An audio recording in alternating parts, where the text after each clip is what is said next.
Good morning बच्चों, कैसे हैं आप सब। मुझे उम्मीद है आप सब अपने घर में होंगे और बिल्कुल ठीक होंगे और स्वस्थ होंगे।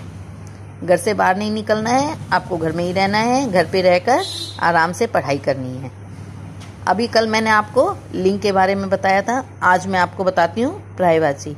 पर्यायवाची का मतलब होता है मिलते जुलते एक से अनेक शब्द, यानी कि जैसे एक शब्द होता है उसके कई मतलब निकलते हैं, उन्हें हम कई रूपों में काम प्रयोग कर सकते हैं, उन्हें हम पर्यायवाची कहते हैं। पर्यायवाची का छोटा सा रूप जैसे समानार्थी शब्द यानी कि मिलता जुलता शब्द, शब्दार्थ, ये भी होते हैं। शब्दार्थ और समानार्थी शब्द तो सिर्फ एक लिखा जाता है, जबकि यदि हम एक से ज़्यादा मिलते जुलते शब्द लिखते हैं तो वो शब्द पर्यायवाची कहलाते हैं। चलिए आज हम शुरू करते हैं। सबसे पहले रहता है आग।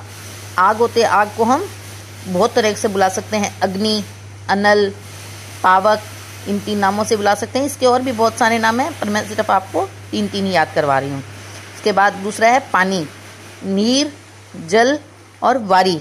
पानी को हम नीर, जल और वारी भी कहते हैं। उसके बाद आता है हवा, वायु, पवन, समीर। हवा को वायु, पवन, समीर भी कहते हैं।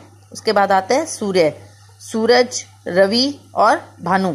सूरज को सूरज, रवि, भानु भी कहते हैं। और बहुत सारे नाम हैं, जैसे भास्कर है, एक तेरादी नाम है, पर मैंने जो आपको आसान से हैं वो 3 शब्द लिखवाए हैं। उसके बाद आँख, नयन, नेत्र, लोचन। आँख का नयन, नेत्र, लोचन। उसके बाद आता है पेड़, वृक्ष, तरु, विटप। पेड़ को वृक्ष, तरु, विटप भी कहते हैं। उसके बाद आता है नारी, स्त्री, महिला, औरत। नारी को स्त्री, महिला, औरत कहते हैं। देवता, देव, सुर, भगवान, यानी कि देवता को देव, सुर, भगवान भी कह सकते हैं हम। रात, रात्रि, निशा, रजनी। रात को क्या क्या कहते हैं हम? रात्रि, निशा और रजनी। उसके बाद आता है बाग, बगीचा, उपवन, वाटिका। बाग को बगीचा, उपवन, वाटिका भी कहते हैं।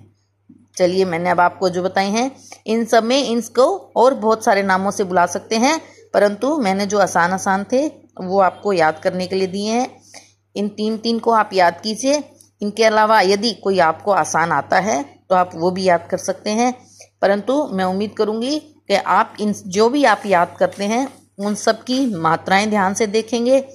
बड़ी लगी हुई है तो बड़ी लगाएंगे, और कहीं छोटी मात्रा लगी है तो उसको छोटी को लगाएंगे, और बिल्कुल साफ साफ सुंदर सुंदर राइटिंग में लिखने की कोशिश करेंगे, क्योंकि जितना आप सुंदर लिखेंगे उतनी ही आपकी गलतियां आपको खुद को समझ में आ जाएंगी। अगर आप गंदा लिखेंगे, मात्राएं मिक्स कर देंगे आपस में ऊपर नीचे, जैसे अभी ये मात्रा है, ये मात्रा आप ऊपर लगा देंगे, तब क्या होगा आपको खुद को ही नहीं पता चलेगा ये मात्रा इस पे लगी हुई है या इस पे लगी हुई है। इसलिए आप मात्राओं को बिल्कुल ध्यान से लगाएंगे और साफ साफ सुंदर सुंदर शब्दों में लिखेंगे। आप इन्हें याद कीजिए और याद करने के बाद लिख के देखिए। धन्यवाद।